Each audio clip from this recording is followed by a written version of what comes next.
Alrighty, welcome back, everyone. We just talked about the transfer portal and how it still had a little bit for us, even after it's been closed, and we felt like some of the craziness was behind us.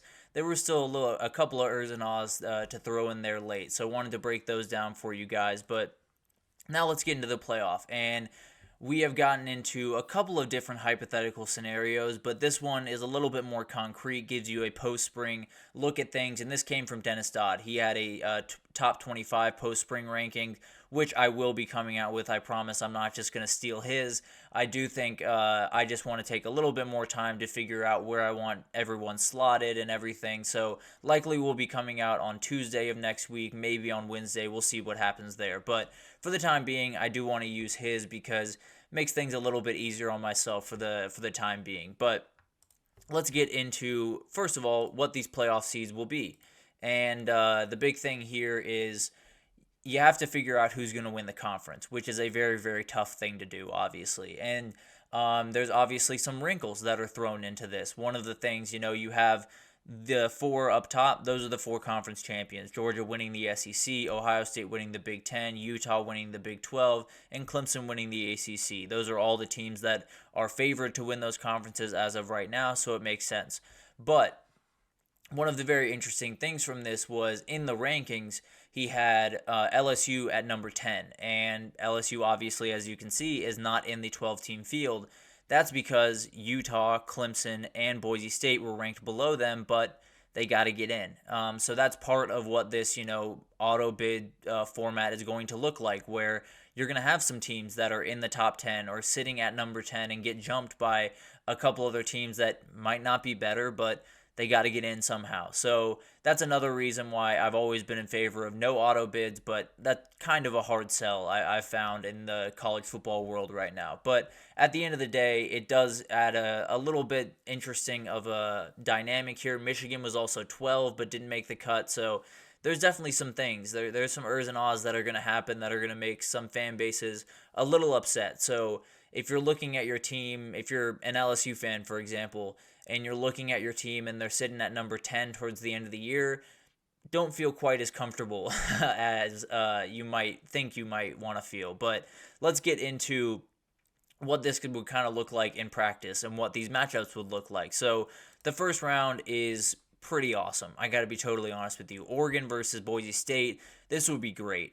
Two teams that are not too far from each other, so not a long trip for Boise State fans to get to Eugene. They get to play under the lights. Now, as we talked about earlier, this is kind of a nightmare. Oregon is going to be one of the best teams in the country. I have them probably as the third best team in the country right now, as does Dennis Dodd, it seems. So I think this is kind of the reality of being a group of five team in the playoff. You're going to get the 12 seed. You're going to play one of the best teams in the country, and you're going to play them on their home turf.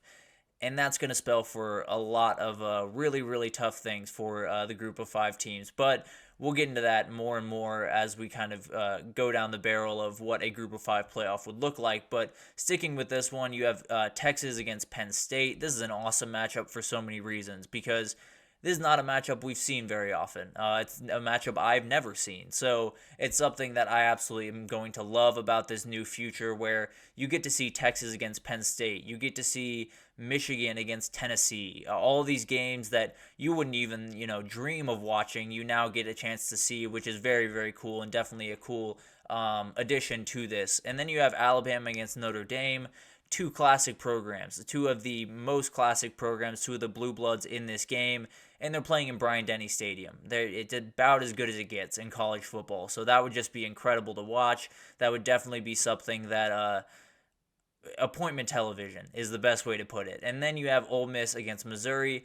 This is kind of the battle of, who is going to be the SEC team going forward, who's going to be that team that is sitting right around the Alabama, Texas, Georgia, that echelon of teams in the next little bit, because both these teams have very big time claim. Ole Miss is definitely battling to be in that fight. Missouri is trying to build off a year that they just had. So whoever wins this game would definitely get a huge bump in that. And then the problem is you get rewarded by playing Georgia, playing the team that might have beaten you in the regular season, the team that probably won or definitely won the SEC in this scenario. So definitely not what either of these teams would want. They want to see UGA as late in the process as possible, but that's the new reality, and it would definitely be very interesting. This would be the Sugar Bowl, so playing in New Orleans would definitely give Ole Miss a little bit of a better advantage to get there and have some of the fans there, but definitely not the situation that I think Ole Miss or Missouri wants to find themselves in necessarily.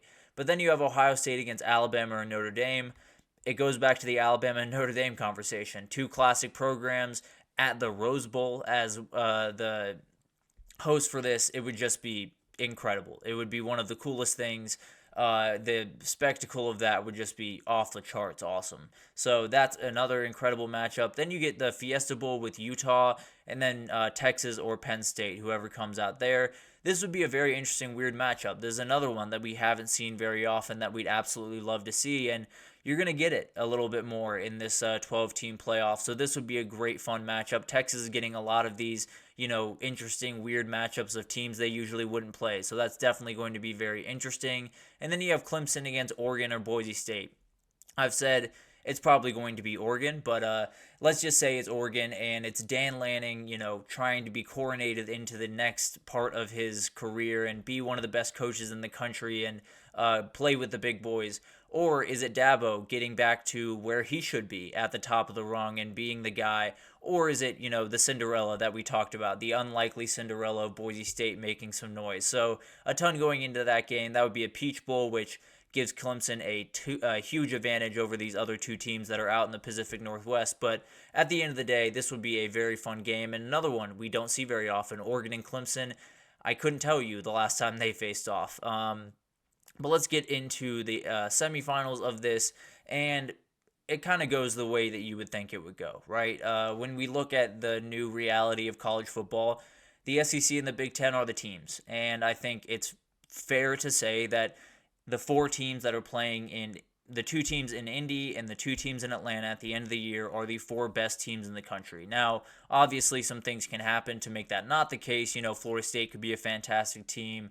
Utah could be, remarkable the way that some people expect them to be. So there's things that could happen to get in the way of that, but I feel pretty confident when I say that these are the four best teams in the country going into the year, and no matter if those are the four teams that come out of those two conferences, whoever is in those conference champions will be the four best teams in the country. I feel pretty confident about that, but for right now, they have SEC against Big Ten in both of these. So they have Georgia against Oregon, would be just incredible. We saw it early on in the Bo Nix era at Oregon, and it was not pretty. But Oregon has obviously come a very, very long way since then. Dan Lanning has made that program into hopefully what Georgia can be, or what Georgia has been over the last couple of years, is what he's hoping over the next couple of years. So that will be a fascinating matchup. See how far Oregon has come, see how much of the gap they have closed with the Georgias of the world, and then Ohio State against Texas.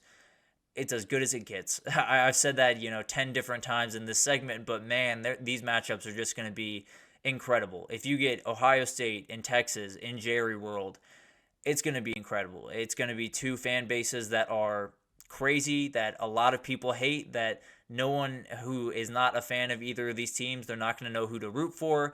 It's going to be beautiful. It's going to be awesome. So if that were to come to fruition and this were our semifinals, I think we'd be in for just an incredible night. But let's get on to the final, and it's the two top seeds, partly just because it makes life a little bit easier. You don't have to justify.